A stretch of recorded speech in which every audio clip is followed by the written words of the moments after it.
with this. The first question says, state the reason why simple harmonic motion is a periodic motion.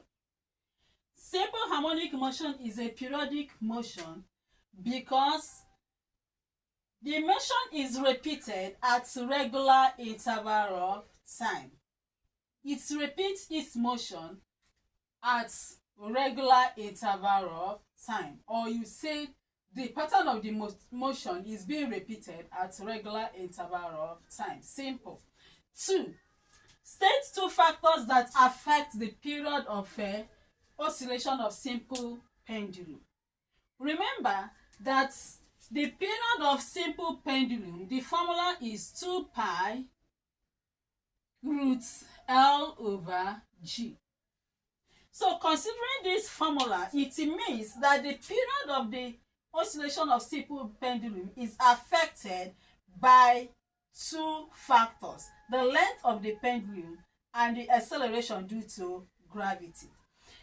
This period is directly proportional to the length of the pendulum. So it means that when the length of the pendulum is increasing, the period is increasing. And when the length is decreasing, the period is decreasing.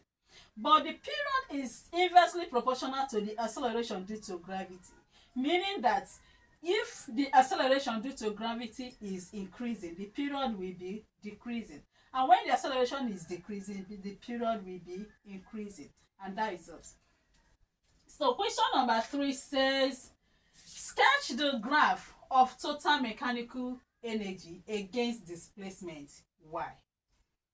Remember that in a simple harmonic motion, the energy stored in a stretched spring is called mechanical energy.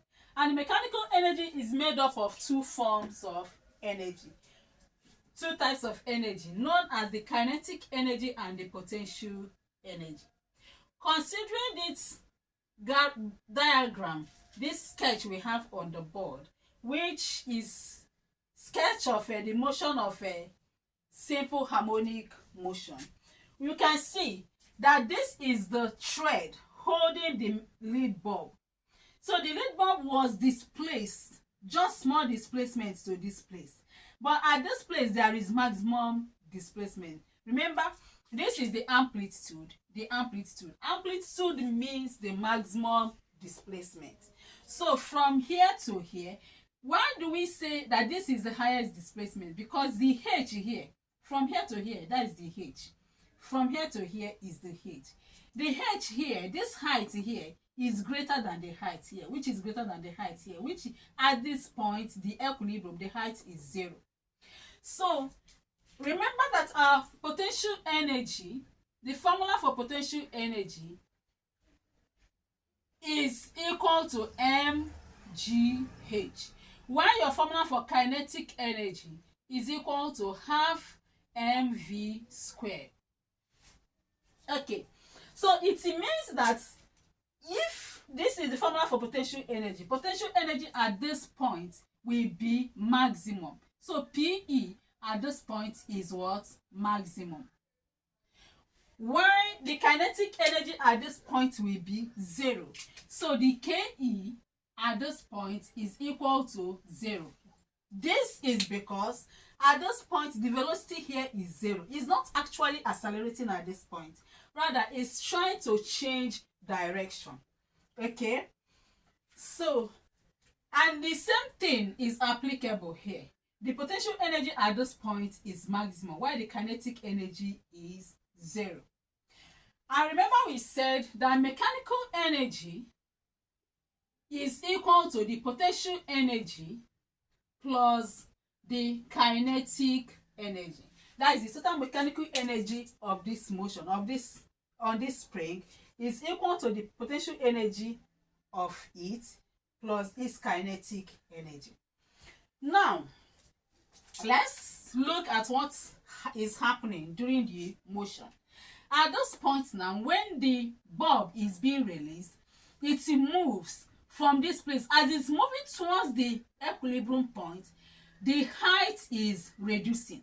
You can see the height is reducing until at this point the height becomes 0. It means that at this point the potential energy has become 0, okay, while the kinetic energy is maximum. Okay, the kinetic energy is maximum here because at this point the velocity is maximum, is higher, it has higher velocity at this point.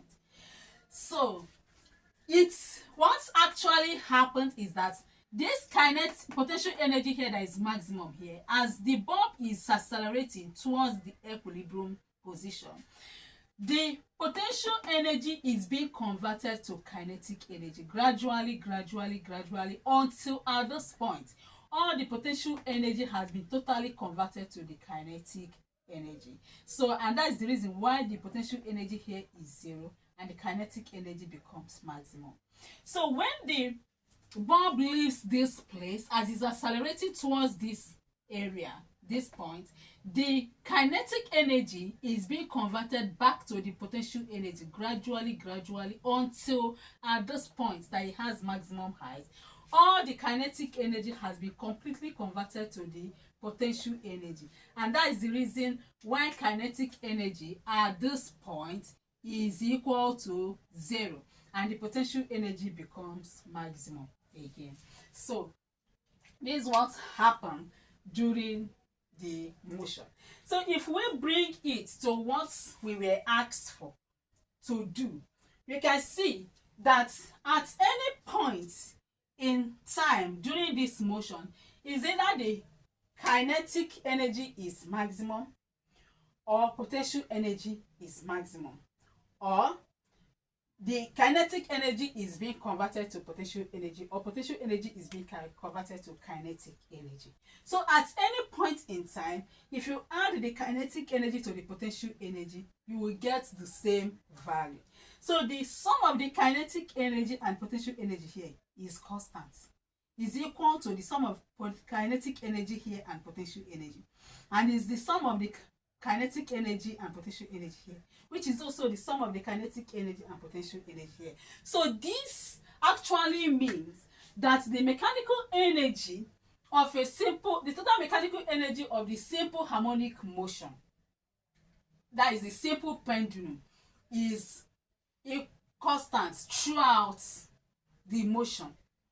The mechanical energy is constant of the simple pendulum, is constant throughout the motion, no matter this. And we are asked to plot the graph, sketch the graph of total mechanical energy against the displacement. So with this idea now, we can plot our graph. So we plot energy at the y-axis and plot displacement at the x-axis. So we have, this is our y and this is the x-axis, y-axis which is the energy in joule, and the x-axis which is our y, displacement in meter. Okay, now let's assume here is 1, 2, 3, 4. Then here is what? 1, 2, 3. Okay, we have already established that mechanical energy throughout the motion of the simple harmonic motion is constant. So it does not change. In that case, it's only the displacement that was changing. Remember, the displacement here is not the same as here. It's not the same as here. Here is the maximum displacement. It was increasing until here it becomes maximum. So let's assume now that when the displacement is 1, the mechanical energy was 2. So we move displacement 1 when mechanical energy was 2. So they met there. When the displacement was 2 meters, the mechanical energy was still 2 joules. Remember, we said it does not change, it's constant. When the displacement was 3, mechanical energy was 2 joules. So is here. When the displacement was 4, mechanical energy was 2 joules. That is here as 4. So you can see that this is a horizontal straight line. So the graph of total mechanical energy against the displacement is a horizontal straight line. That is it. Number 4 says calculate the work done in raising the pendulum to a point B if the mass of the bulb is 50 grams, given acceleration due to gravity is 10 meters per second square. This is the sketch that was given. The bulb was at this level and it was later raised to this level. The distance from this level to this level, the height is 10 meters. Okay, so our solution, we know that work done is force times distance. That is the force times distance traveled by the force. Okay, then we have that the force is mg. Remember, weight is force and is equal to mg. So we have our mass to be 50 grams, which if we convert it using SI unit, we get what? 0.5 kilogram. Just use 1000 and divide this. Divide 50 by 1000, you get 0.5 kilograms. Then the height is 10, and we are given the gravitational acceleration to be 10. So in that case, we just substitute mg, which is the mass, 0.5 kilogram, multiplied by the acceleration due to gravity, which is 10, multiplied by 10, which is the height, and that gives you 5 joules. That is it. Number 5 says define specific latent heat of vaporization. Specific latent heat of vaporization is the quantity of heat required to change a unit mass of a substance from its liquid form to vapor without change in temperature. That is at constant temperature. Number 6 says 120 grams of ice at negative 120 degrees centigrade melts to water at 20 degrees centigrade. Determine the quantity of heat required for this process. Given specific heat capacity of water is 4.2 times 10 to the power 3 joule per kilogram per Kelvin. Specific heat capacity of ice is 2.1 times by 10 to the power 3 joule per kilogram per Kelvin. Specific latent heat of fusion is 3.6 times 10 to the power 5 joule per kilogram per Kelvin. The first question we have to ask ourselves here is, what are the processes involved in this question? We said an ice that is 120 grams of ice at the temperature of negative 120 melts to water at 20 degrees centigrade. Of course, 3 processes were involved here. 1. The ice absorbed heat. Heat was supplied to the ice, and the ice was absorbing heat until at a point that it starts melting. When it was absorbing that heat, the temperature keeps on increasing until at that point that it started melting. When it started melting, heat was being supplied, but the temperature is not increasing. Okay? Until when it finished melting. Okay? Then the temperature started increasing. Heat was still being on supply. The temperature started increasing again after it has finished melting. Then the temperature increased because it melted at 0 degrees centigrade. That is the melting point of ice. Then from that 0 degrees centigrade, it started increasing and increased to 20 degrees centigrade. So these 3 things happen there. The increase in heat in the temperature before the melting of the ice. That is the heat that was supplied to reach the 0 degrees centigrade. Then at 0 degrees centigrade, it started melting. There is no increase in temperature. It remains 0 because at that point, the heat supplied becomes latent. It becomes hidden heat. Heat that was used to change the solid to liquid. And that's we call it latent because it's not showing in thermometer. There is no increase in temperature. After the melting of the ice, the temperature will start increasing again. Remember, heat is still being supplied. The temperature will start increasing again from 0 degrees centigrade to 20 degrees centigrade. Now, this is the heat now that is used to raise the temperature of the melted ice, that is the water now, to temperature 20 degrees centigrade.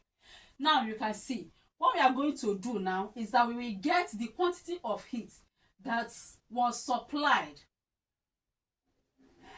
to raise the temperature of the ice from negative 120 degrees centigrade to 0 degree centigrade.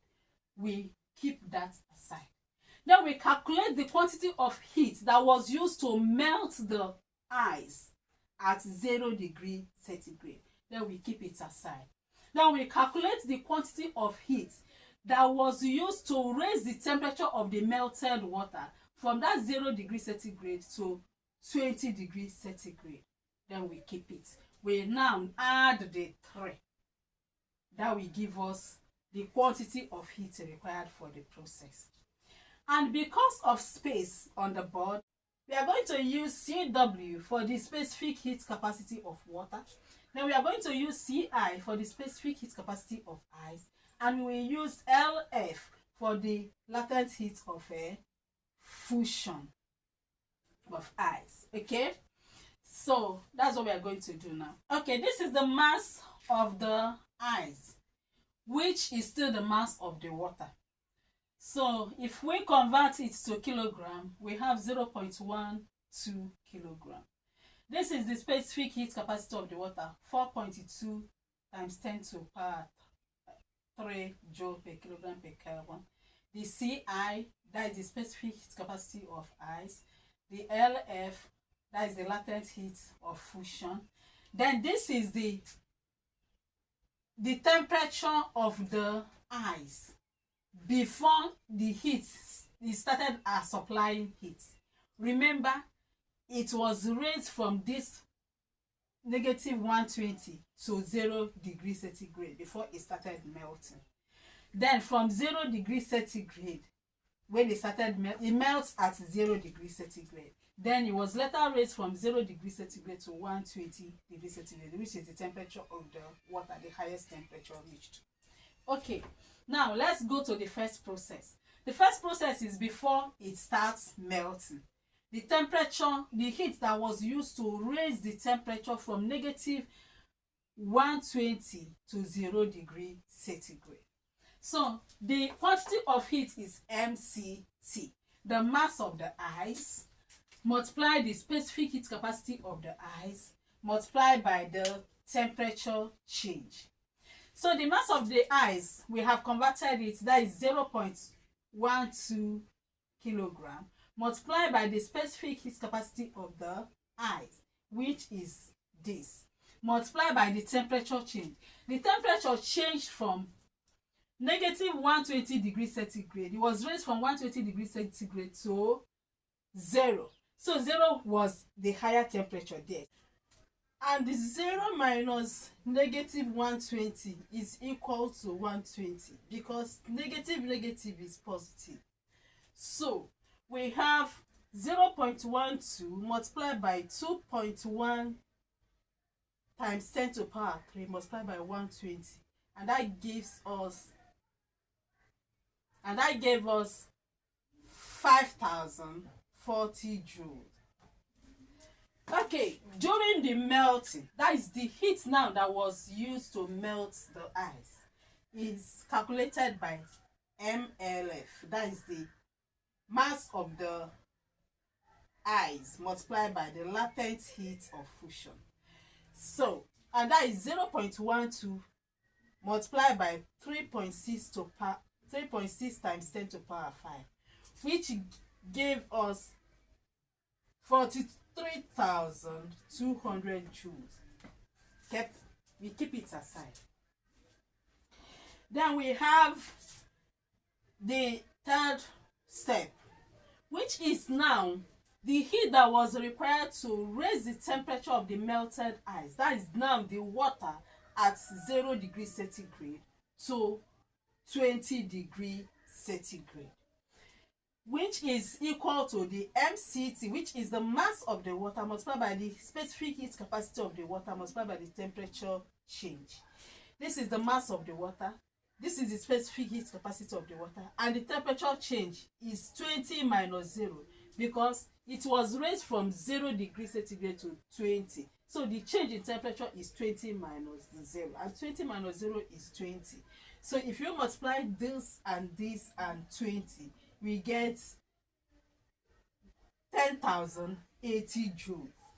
Now, we have to add the 5,040 joules, 43,200 joules, and the 10,080 joules to get the quantity of heat required for the process. And that is this. This plus this plus this will give us 58,320 joules. That is the answer. Okay? I hope it's okay. Please, if you like this, click on the subscription button, click on the like button and then the bell, so that when next I upload new video, you will be notified to come and watch.